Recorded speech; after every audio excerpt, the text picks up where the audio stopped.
teto de gastos foi aprovada nesta quarta-feira na Assembleia Legislativa. E além da crise financeira de Mato Grosso, nós vamos abordar também aqui na entrevista ao vivo do Jornal do Meio-Dia sobre o caos da saúde. E o nosso entrevistado é o deputado estadual Leonardo Albuquerque, do PSD. Boa tarde, deputado. Boa tarde, Lúcio. Boa tarde, Nayara. Satisfação imensa estar aqui com vocês mais uma vez, Jornal do Meio-Dia, e todo telespectador que nos acompanha por esse importante meio de comunicação. Deputado, com a aprovação aí da PEC do teto de gastos, o governo já tem condições de economizar 300 milhões ainda esse ano, porque não vai precisar pagar os 300 milhões da dívida pública com a União. Vai renegociar esses valores. Agora, e os outros poderes? Os outros poderes, Tribunal de Contas, Ministério Público, Tribunal de Justiça e a própria Assembleia Legislativa, vão para o sacrifício também?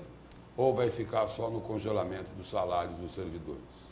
Exatamente. Nós estamos sabendo que ainda tem a PEC, ela não é uma PEC messiânica, né, que ela vai resolver todos os problemas com um passe mágico. Ela é um instrumento só necessário de outras ações que o governo tem que vir a fazer, uma reforma tributária, administrativa, que tem que estar no bojo nesse complemento, e a Assembleia Legislativa acompanhar, fiscalizar esse recurso que vai sobrar, porque ele tem que ser investimento, não pode ser em custeio. Temos que acompanhar o bom investimento para que atinja o cidadão na sua ponta na realidade. É uma discussão que nós fazemos muito intensa aqui. A crise não é só do Executivo. Quando a gente fala de crise, ela pertence a todo o Estado e a todos os poderes. Os outros poderes não podem se imaginar distantes isoladas do problema. Perfeito. E não podemos só pesar, mas infelizmente no Brasil, porque essas medidas de controle de gastos foram feitas em outros países, pesavam igual para todos os poderes, mas aqui no Brasil, né, sempre é diferente. Eu não vi realmente esse peso efetivamente em todos os poderes com a mesma intensidade do que o Executivo, mas nós sempre cobramos que o Estado somos todos nós, o Legislativo e o Judiciário tem que fazer a sua parte, tem que fazer medidas de economia, tem que cortar gastos e devolver à população, para que seja investido para o próprio povo, isso é real. Mas a gente sabe que ainda no país existe esse defeito que toda a carga só parece cair em cima do Executivo. E os demais poderes vivem uma realidade distante, às vezes. Então, nós temos que chamar a atenção que a crise é de todos nós e o controle necessário, a fiscalização também nos cabe nesse momento.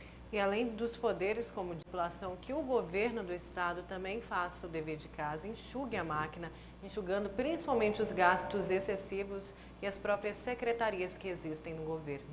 Perfeito, Nayara. Como eu falei, a PEC ela é um instrumento, ela não é a PEC do governador pelo táxi, ela é a PEC do Estado de Mato Grosso, um mecanismo necessário para que nós possamos, sem dinheiro novo, retornar para a população investimentos que são necessários e urgentíssimos nesse Estado, que a gente sabe da dificuldade econômica e política do país, apesar do Estado de Mato Grosso ser diferente das suas arrecadações, mas tem uma série de dificuldades, principalmente na parte tributária, que precisa ser reformulada urgentemente esse trabalho, e uma reforma administrativa, aquilo que nós falamos, para corrigir algumas distorções e para que essa economia seja maior e pensamos o Mato Grosso para o futuro. Então o dever de casa ele é um instrumento, mas o dever de casa é muito grande, ainda vai exigir um esforço de todos nós, e a Assembleia tem que ser protagonista nessa história, não dizer que agora com a PEC resolve tudo, vamos colocar para o governo do Estado, pelo contrário.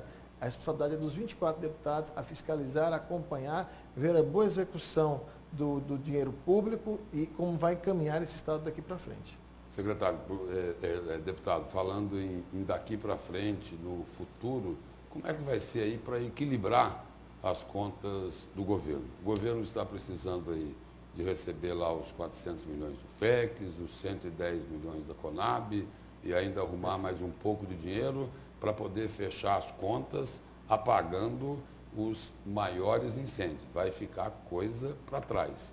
E para o ano de 2018, o que fazer aí para equilibrar as contas e tentar diminuir pelo menos um pouco essa crise? Isso. Com esse tempo que nós vamos ter, que ainda precisamos de 40 dias até o governo federal aceitar após a PEC sendo aprovada e promulgada pela Assembleia Legislativa, então ela, a partir do momento que ela entrar no Diário Oficial, a Assembleia já fez o papel, ela é automática, quem promulga é a Assembleia, é o presidente da Assembleia Legislativo do Estado de Mato Grosso. Vamos fazer um grande evento hoje, mas já está promulgado, o Botelho já assinou. Já está marcado para esse evento para as 16h30. 4h30 da tarde. Isso, um evento para mostrar à sociedade, mas quem promulga é a Assembleia Legislativa. É o nosso poder que faz acontecer essa PEC, essa é a realidade. E a partir de então, nós temos que encaminhar urgentemente essas reformas, temos que cobrar o governo. Essa reforma tributária, por exemplo, é uma discussão que vem desde o ano passado. A Fundação Getúlio Vargas fez o estudo, precisa ser colocado na prática, discussões setoriais e elas efetivamente entrar na prática na lei da anterioridade, esse ano para o ano que vem. Bem como a reforma administrativa intensa no governo, que nós possamos rever também as questões salariais, com certeza, as injustiças, as distorções, mas também os gastos, poder enxugar esta máquina, dar mais eficiência à máquina pública, não significa você gastar mais. Nós temos que fazer uma economia com qualidade de serviço, temos que procurar isso em todos os serviços, na área de saúde, em todas as áreas essenciais e necessárias. E é possível. Nós temos que fazer uma soma de esforços, estarmos intensamente junto ao governo, fazendo a nossa parte, e o governo já se demonstra, sim, favorável e deseja fazer e vai fazer. Ele fez um compromisso, nesses 5 anos que seguirá a PEC, de fazer todos esses deveres de casa, preparando o Mato Grosso para o futuro. Deputado, falando um pouquinho da Comissão de Saúde da Assembleia Legislativa, recentemente o prefeito de Cuiabá criou um comitê de crise da saúde e o senhor falou um pouco, antes de começar esse bloco para a gente, que a comissão já se reuniu com a prefeitura. Das medidas mais polêmicas do prefeito é devolver o paciente eletivo para o município de origem, mas a gente sabe que no município de origem também tem crise. Muitos municípios aí fecharam as portas, a Santa Casa de Pontes Lacerda, a UTI pediátrica de Rondonópolis. E como que fica essa questão com esse paciente que vai ser devolvido? A Assembleia vai intervir?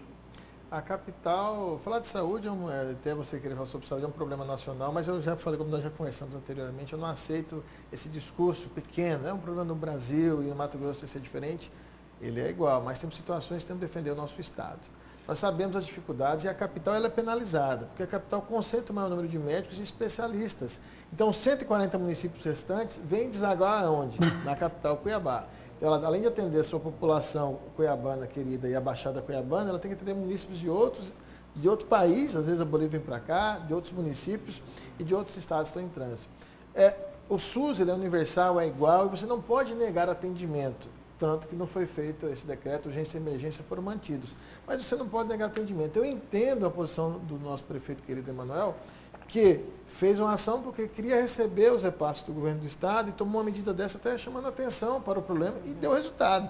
Tanto que se chamou, esse decreto já se repensou em retirá-lo para uma reunião que houve na terça-feira, se eu não me engano, agora, com diversos setores, para entrar no entendimento. Tem que ver aquilo que foi pactuado com o governo do estado. A capital sofre, requer uma atenção maior? Sim, porque infelizmente ela absorve essa demanda por ser a capital. Mas não somente pelos gastos excessivos que na saúde acontecem nos municípios, que estão gastando além do que a Constituição determina, isso é real. Mas nós precisamos melhorar. Não podemos parar os atendimentos, não podemos negar o atendimento, que isso até juridicamente pode pesar sobre a prefeitura. Mas temos que dialogar para avançar. E as prefeituras têm problema e têm especialidades que só aqui tem. Essa que está acontecendo. A atenção básica tem que ser feita nos municípios. Média e alta complexidade serão encaminhados. Mas aí a prefeitura pode dizer o seguinte, no caso aqui da prefeitura de Cuiabá, esse problema tem também nos municípios, mas no caso aqui de Cuiabá, a prefeitura pode dizer assim, olha, nós não queremos suspender o atendimento, mas e o repasse? Está atrasado? Sim, o repasse tem que ser pago. A gente sabe da dificuldade. Com toda essa organização, e parabenizar a bancada federal, que fez uma ação de 108 milhões de reais, vão ser transferidos todos para esse atendimento de urgência da saúde, que tentar colocar em dia esse atraso. Existe um atraso, isso é real. Tem atraso até de 2009, na realidade. 2012 foi um ano terrível. Esse ano de 2017 encontramos num momento econômico difícil. Mas, lembrando, é uma soma de esforço, a bancada federal fez sua parte, o FEX vai vir. Mato Grosso tem que parar de ser dependente do FEX só também. É um problema da lei federal, não é o governo do estado que vai tomar essa decisão na Assembleia Legislativa. O FEX já cumpriu o seu papel. É refém do FEX esse ano e já tinha sido refém no ano passado. Anterior. Nós temos que parar com isso, essa discussão tem que vir de Brasília, nós temos que romper isso. Não é só o estado do Mato Grosso, mas nós temos que chamar a nossa bancada para uma discussão séria. Nós não podemos ficar nessa dependência do FEX.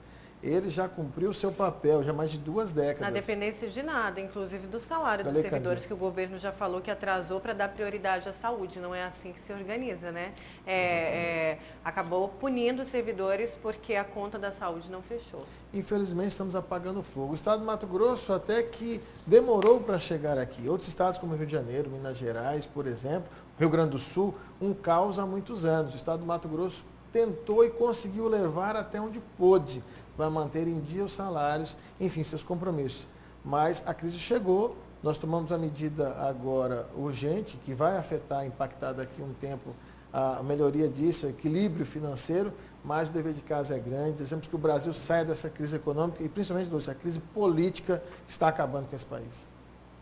Deputado, obrigado pela presença e pelas informações aqui no Jornal do Meio-Dia. E só para lembrar, dentro dessa crise política, a gente lembra lá o que a Procuradora da República, Raquel Dodge, falou essa semana, de uma terra sem lei, onde a justiça prende e depois os políticos acabam soltando agora é os aqueles que políticos. foram presos. A crise só vai ser resolvida pela própria política. Essa é uma realidade. E cabe ao cidadão aí pensar bem para o ano que vem. Mas tem coisa que não dá para ser resolvida só pela política, né? Não, assim, mas essa crise política será resolvida por só.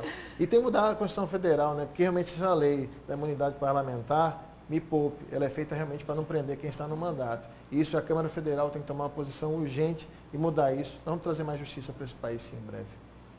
Obrigada, deputado. Obrigado.